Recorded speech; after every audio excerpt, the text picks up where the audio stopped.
அஸ்ஸலாமு அலைக்கும். இன்றைக்கி என்ன பார்க்க போகிறோன்னா இலந்தப்பழப்பாகு. இது வந்து 80s 90ஸில் வந்து நாங்கள் சின்ன பிள்ளையில வாங்கி சாப்பிட்ருக்கோம். அப்போது 5 பைசா 10 பைசா கார்வான்னு சொல்லி ஒரு கப்பில் வந்து அந்த இலந்தப்பாகை ஊற்றி தருவாங்க. டேஸ்ட்டுமே சூப்பராக இருக்கும். அப்போ நம்ம அறியா புள்ள என்ன தெரியும், அவங்க எப்படி பண்ணி தராங்கன்னு தெரியாது, சாப்பிட்ருவோம். எதுக்காக நான் இப்போ இந்த வீடியோ போடுறேன் அப்படின்னா, இலந்த பழம் இருக்குல்ல, பாகு காய்ச்சறதுக்கு முன்னால் அதை வந்து பார்க்காம சாப்பிடணும் அப்படிம்பாங்க இலந்த பழத்தை. எதனாலன்னா ஒவ்வொரு பழத்துக்குள்ளேயுமே வந்து புழு இருக்கும் அப்படின்னு சொல்லுவாங்க. அதனால் பார்த்து சாப்பிட்டா தான் புழு வருமா, நம்ம பார்க்காம சாப்பிட்டா புழு வராதான். அதனால் பார்க்காம சாப்பிடணும் அப்படின்னு சொல்லுவாங்க. இது என்ன லாஜிக்னே தெரியல.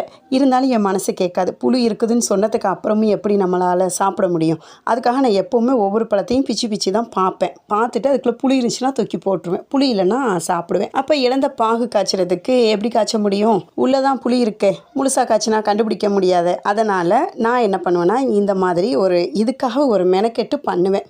ஒரு டைம் எடுத்து பண்ணணும். ஏன்னா நம்ம டேஸ்ட்டு நம்மளுக்கு முக்கியம். அதே நேரத்துக்கு மனசுமே விரும்பி சாப்பிடணும். ஏன்னா உள்ள புளி இருக்குமே அப்படிங்கிற ஒரு அச்சத்தோடையே சாப்பிடக்கூடாதுல்ல அப்படின்னு இந்த மாதிரி நான் பிச்சு தான் நான் வந்து பாகுமே செய்வேன்.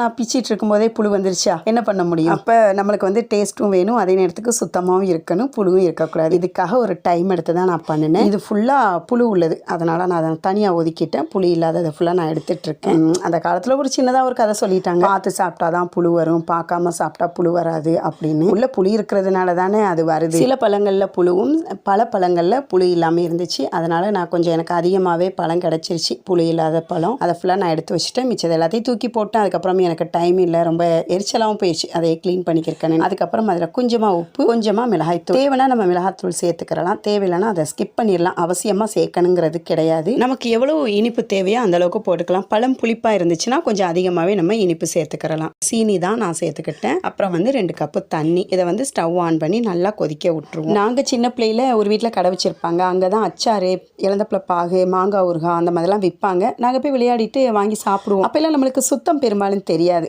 டேஸ்ட்டு தான் தெரியும். நிஜமாகவே அது டேஸ்ட்டாகவே இருக்கும். இப்போ வந்து பெரும்பாலும் இது யாரும் செய்கிறாங்களா இல்லையான்னு கூட தெரியலை. அதுக்காக தான் நம்ம இந்த மாதிரி வீட்டில் வாங்கி நம்ம மெனக்கெட்டு செய்ய வேண்டியதாக இருக்குது. அந்த பழைய ஞாபகங்களை இந்த மாதிரி நம்ம செஞ்சு சாப்பிட்றதை நினைவுபடுத்துகிற மாதிரி இருக்கும். இப்போ நான் வீடியோ எடுக்கும்போது கூட அது கண்ணுக்குள்ளே அந்த விஷுவல் ஓடிக்கிட்டே இருக்குது. அப்புறம் என்ன, இலந்தப்பழ சீசன் வந்தாச்சு. நீங்களும் இதே மாதிரியே வீட்டில் ஒரு நாளைக்கு ட்ரை பண்ணி பாருங்கள். கண்டிப்பாக உங்களுக்குமே ரொம்ப பிடிக்கும். தேங்க்ஸ் ஃபார் வாட்சிங்.